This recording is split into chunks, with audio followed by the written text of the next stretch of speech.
welcome back to the Don and Gino Real Estate and Finance Show right here in your hometown station, AM 1220 KHTS. And remember, our goal is always to guide you to personal and financial wellness.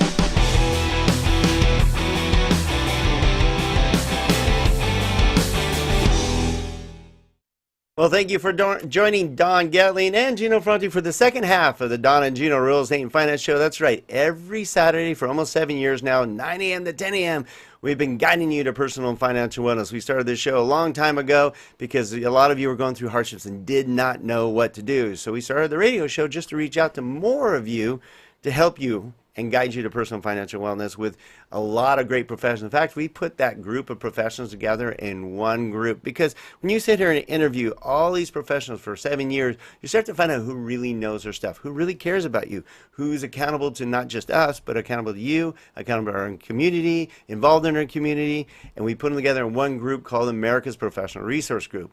You can find out more by going to aprgi.com. That's aprgi.com, like on our screen. In fact, we'd love you to join us right here in our studio. We have our custom-built studio right here at Skyline Home Loans by going to donandgino.com. Click on the live streaming button, and voila, you can see us right live video. We're waving to you now.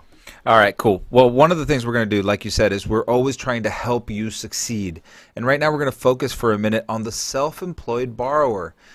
You know, as the full doc market, we'll call it, after the Great Recession came back and lending started to come back into the market, it's easier to lend to W-2 borrowers than it is to lend to self-employed borrowers as an institution, right, for Fannie Mae and Freddie Mac and FHA. And the reason is it's pretty stable. Yeah. Right? You've got an hourly wage, you work a certain amount of hours, the likelihood of you keeping your job is pretty stable if you've kept your job for a while. Easily documented, etc. If you're self-employed and you're a good American, you've been writing off your toilet paper and the keys to your grandma's house and any other expense that you could possibly put in your tax return, you've been putting it in there, which is fantastic if you're looking to avoid taxes, not so good if you're looking to buy a house. Well, I like your statement on our National Real Estate Cafe. How do you get a loan for self-employed? Yeah. You go back in time, you hit the DeLorean, go back in time to 2005, and voila, you can get a stated loan. Yeah, Doc from Back to the Future can get you back there. No, actually, there are ways to get you in. Now, the day of the prime, the low rate, the way to get in for a stated income loan where you just, unfortunately, a lot of people, won't say took advantage of it and maybe fudged a little on their income to get into the home, and nobody really checked. Well, those days are over. There are some stated income programs, but you're going to pay through the nose for that. So what do you do, Gino? Well, so here's the thing. It takes a few things. One of them is be considerate when you prepare your taxes. See a mortgage planner and make sure that your tax strategy is in line with what Fannie Mae, Freddie Mac, FHA, VA, and jumbo investors want to see. There's a lot of little minutia which are completely legal and normal for you to do on your taxes that could hurt you dramatically. Like, for example, if you wanted to get a jumbo loan, Don, and you were to take your K-1 and not distribute that income to yourself, but you keep that income and residual in the company, but you did not pass that through to yourself, you can't use any of that income. So even if your company had $136,000 in profit, but you didn't give it to yourself and take it home, then it wasn't your income.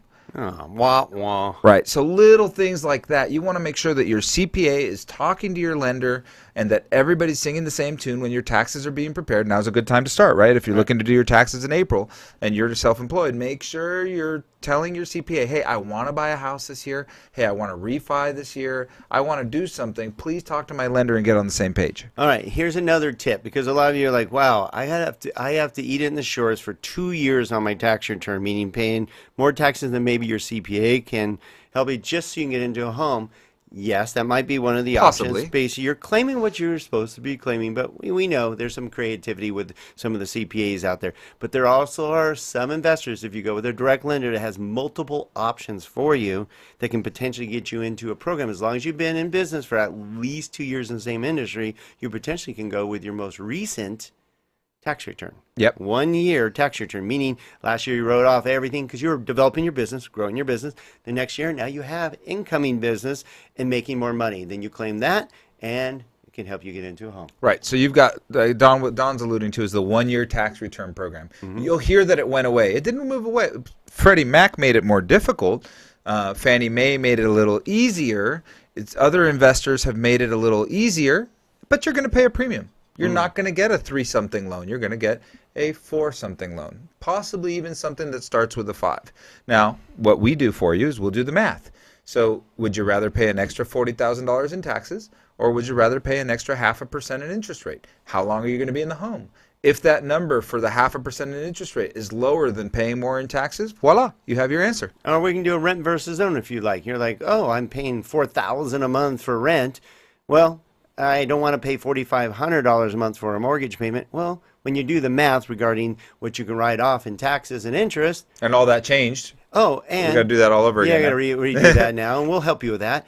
And then let's count in the appreciation levels at 5. We believe that we're looking at still 4 to 5% nationally next year, and we think in California we're still looking at 6 to 7%. Right. So you digressed a little bit because we were still going to talk about another program that's available to self-employed borrowers, which in reality, if you ask me, is probably the best way to underwrite a self-employed borrower. It's legit. It's legit. It's your bank statements.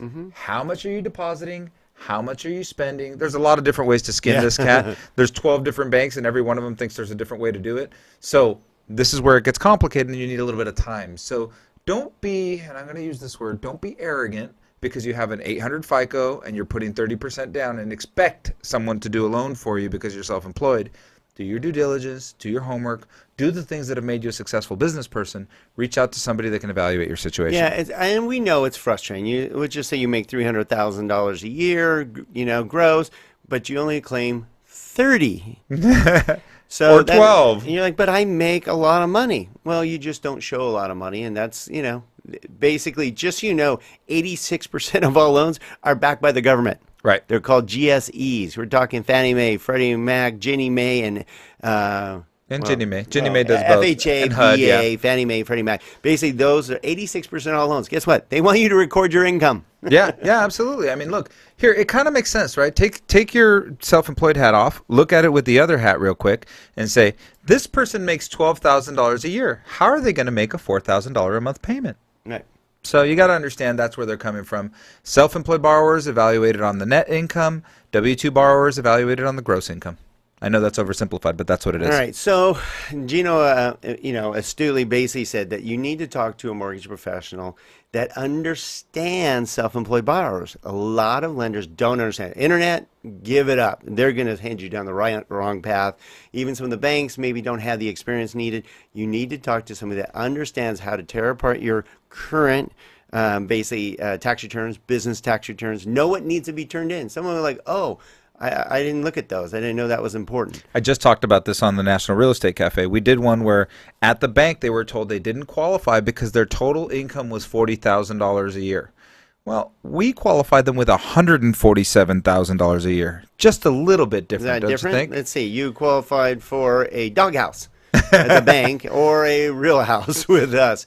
And it's not them not trying to get you in a home. They just don't understand. Or they don't have the guidelines. The guidelines, they just don't look at it. Or they don't have the options. We have, at Skyline, we have 300, that's right, 300 mortgage programs for you. We'll find the right one for you. And that's key, is finding someone who's going to do their due diligence, or worst case, put together a plan for the next 6 months to a year. You'd be surprised how fast a year comes, and you're prepared so that at this time next year, you'll be ready to purchase. All right, so speaking of 2018, Don, when we come back, let's talk about who has the greatest opportunity in 2018. Oh, my goodness. It is a really, really great year for some people, isn't it? All right, so stay tuned. We'll be right back on the Don and Gino Real Estate and Finance Show. Make sure to find out more by going to donandgino.com.